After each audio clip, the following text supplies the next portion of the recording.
This is me, Ales-cia Winsley, here in the flesh. And you work for NASA. And I imagine you've been at many parties. People ask you the question, what do you do? And how do you explain the answer to that question? Okay, so my title is computer engineer. And what I do is I am currently the lead avionics engineer for the Space Launch System.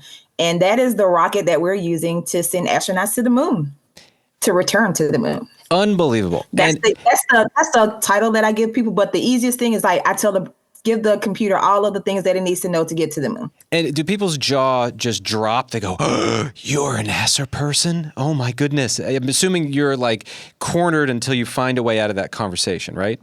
Yeah, people are always like, oh my gosh, you're a rocket scientist. Or the funniest one I get is they call me an astronaut. And I'm like, no, I just send the people to the moon, maybe, but I'm not that. So, Ales-cia, how do you wind up at NASA? Is that something pretty much all of your colleagues dream of as a little kid? Like, how did you find your way there?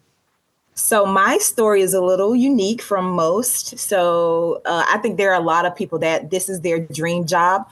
For me, it was a dream job that I didn't even realize was a dream until I got here. And so I was working at another government agency before I came on to NASA. And I just started doing this research of what is something big that happened around the time that I was born. And in that, the Challenger accident happened 3 days after I was born. And so I just did all of this extensive research on it and found out why. And also I was kind of working in the same area, if you will, in my previous organization. And doing that, I was like, I want to never have this to happen again, whether it was in my current job or in my new job. And then as I was applying for jobs, I happened to see one for NASA and I did well in the interview and I'm here. Wow. Congratulations. That's awesome. That's amazing that you just said, you know what? This wasn't my dream, but it is now. That's awesome. So for someone, it is their dream. What is a way to, like schooling wise, what do you suggest for a kid who's like, I want to work for NASA? Where do they start? So there are so many different fields here at NASA. There are engineers. So I'm an engineer.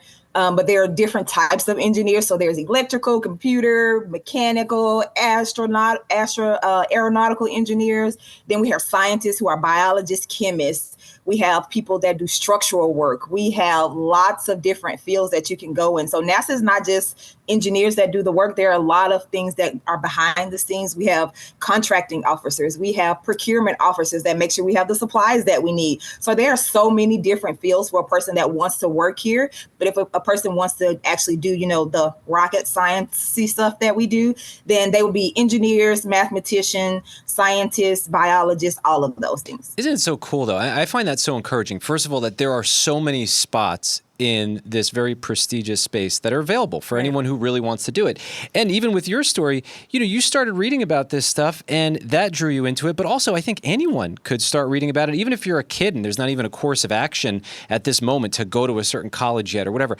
Wouldn't you say that just immersing yourself in it is the key?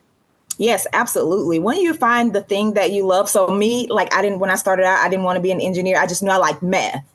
And because I loved math, that drew me into learning about computers. And I was always taking them apart and putting them together. And then when I got to college, someone told me, my advisor told me, hey, you're going to be a computer engineer. I said, okay.